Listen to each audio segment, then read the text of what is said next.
এটি একটি নিছক মজার ভিডিও, সমস্ত তথ্য হাজারো ভুলে ভরা, তাই একদম সিরিয়াসলি নেবেন না, কারণ সবকিছু সিরিয়াসলি নিতে নেই। নমস্কার বন্ধুরা, হট নিউজের আর একটি এপিসোডে আপনাদের সকলকে স্বাগত।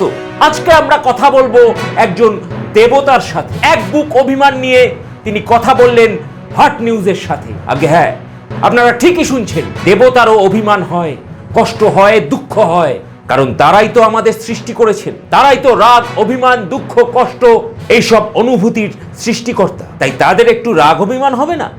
চলুন যাওয়া যাক আজকের আলাপচারিতায়। আজকে আমরা কথা বলবো স্বর্গলোকের ঋত্বিক রোশন, দুরন্ত হ্যান্ডসাম লুকের অধিকারী শ্রী শ্রী কার্তিক ঠাকুরের সাথে।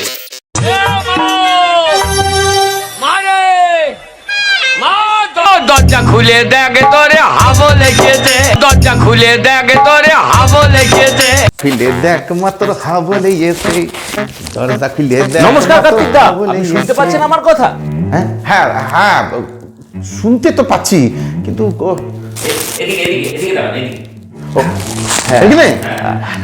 তবে একটা অনুরোধ ছিল ছোট্ট।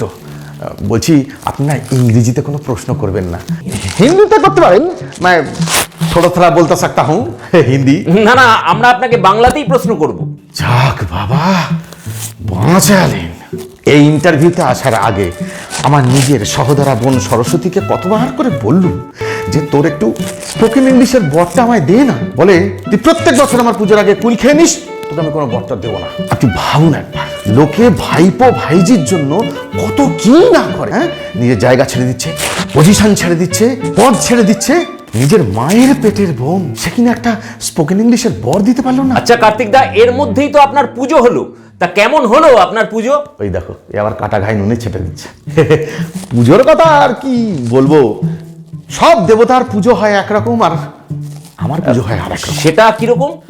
অন্য সব পুজোর ক্ষেত্রে কি হয়, লোকে যায় ব্যাম পার্টি নিয়ে, ড্যাম কুড়াকুট ড্যাম কুড়াকুট ড্যাম কুড়াকুট, পুরো গান বাজাতে বাজাতে ডিজে দিয়ে বাজার থেকে ঠাকুর কিনে নিয়ে আসে, তারপরে ওই ফুল মিষ্টি এসব দিয়ে তার পুজো হয়। আর আমার ক্ষেত্রে কি হয়, মাঝ রাত্রিরে বাড়ির সামনে আমাকে দরজার কাছে ফেলে দিয়ে কলিং বেল বাজিয়ে পাড়ার ছোকরা ছেলেগুলো পালায়,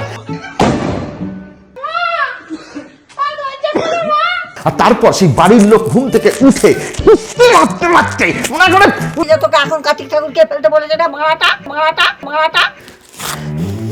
কি ইনসাল্টিং বলুন তো। বাকি সমস্ত দেব দেবীর পুজো সবার মূর্তি বাড়িতে উলু দিতে দিতে, শাঁখ বাজাতে বাজাতে নিয়ে আসে, আর আমার বেলায় খিস্তি মারতে মারতে।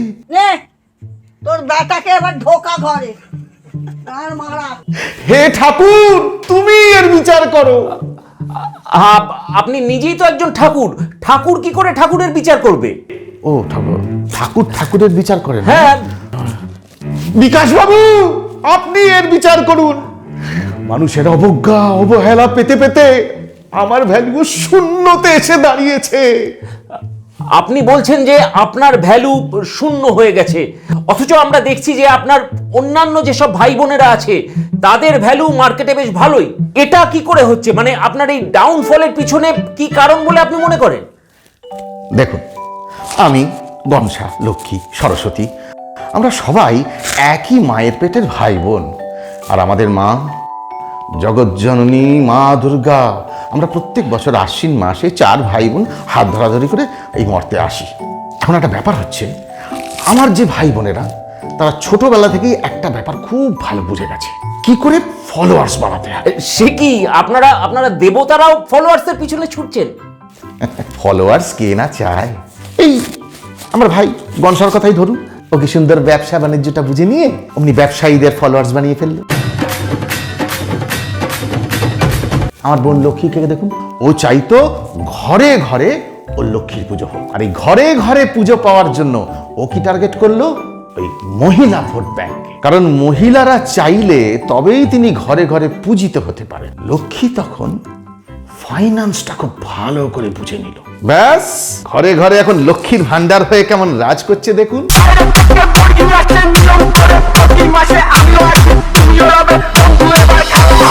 আচ্ছা কার্তিক দা, এবার যদি আপনার আরেক বোন দেবী সরস্বতীকে নিয়ে কিছু বলেন।